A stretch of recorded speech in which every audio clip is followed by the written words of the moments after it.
Ada for asking my wife to close in-home daycare. For the last 10 years, my wife has operated an in-home daycare. I am tired of it. Our living room has been converted to a classroom and so it's unavailable for my family to use 24/7. We instead use the much smaller family room and it is cramped, especially when we have guests. In addition, she converts the dining room to daycare space every workday and converts it back by the end of the day on most days. At least once a week, sometime more, she doesn't feel like it and we end up eating dinner in front of the TV so she can leave the dining room set up as daycare space. Every workday she leaves daycare stuff on our kitchen counters and she stores her kids' food in our fridge. And lots of daycare toys in our yard and on our back deck. She usually neatens them up at the end of every day but sometimes doesn't and it's a mess. It feels like my space is being encroached upon and I really hate the mess this creates. Except for nap time, it feels like a chaotic zoo. And every morning the parents gather in our kitchen for about half an hour chatting. I like them, but sometimes I don't want to see them. I might not feel like socializing or might not want to worry about looking presentable, e.g. changing, showering. Sometimes I'll stay in my bedroom or office until they have left so I don't have to see them. Our own kids do the same because they don't want to see them. I feel like I have lost my autonomy, sense of peace and quiet, and privacy in my home. I've told her a few years ago that this doesn't work for me but we always just forget about it and nothing changes. So she has known for a while that I'm unhappy. Ada for finally insisting she close it and do something else for work. I said this last week. She feels sad and I do feel guilty but honestly I can't wait for this to be over. Edit. I work at home a few times a week to avoid commuting. Work is 50 minutes away on a good day.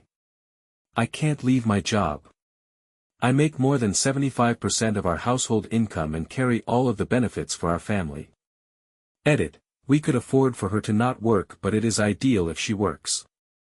Edit. I have offered to help her move into commercial space. She doesn't want to run the larger operation that would require to pay the rent. As an eldest daughter whose single mom ran a day home, I can attest to this being very stressful. I basically became her assistant manager and was managing, cleaning up after and caretaking for all the kids from a young age, and often put on the back burner or made to feel unimportant. In hindsight I can see it's because the day-home kids always got the best/first choice of most things since they were the moneymakers and my mom always catered to their wants and when I wanted something/needed something I was an inconvenience at best. To the other kids I was seen as this weird mix of boss and servant. It made connecting with them on any real level pretty hard, and that carried over to many other relationships. It was also hard to feel any separation from home and daycare other than being in my room, which thankfully I didn't have to share, so I would hide out there a lot of the time. When I was 12, the legal age to babysit where I grew up, my mom immediately put me into a babysitting course and I would just be told where I was going after school to babysit the neighborhood kids, often coming home to a note in the counter or a message on the voicemail which I was in charge of checking.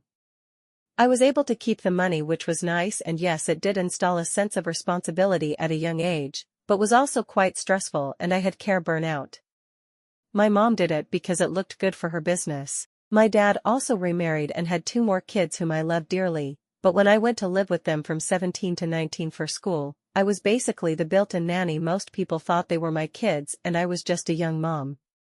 The burnout care was a huge contributing factor of my strong aversion to having kids. It's only now in my mid-30s, after I went traveling, got my career going, found financial stability and had years of independence/responsibility-free years where I feel like taking on the responsibility of raising another human might be nice, and I feel at the end of my biological runway.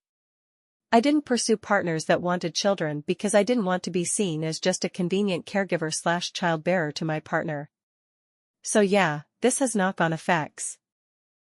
My mom was a librarian or teacher in a poorly funded inner-city elementary or middle school, and I experienced some of the same feelings of being an inconvenience or backburnered and being expected to constantly pitch in.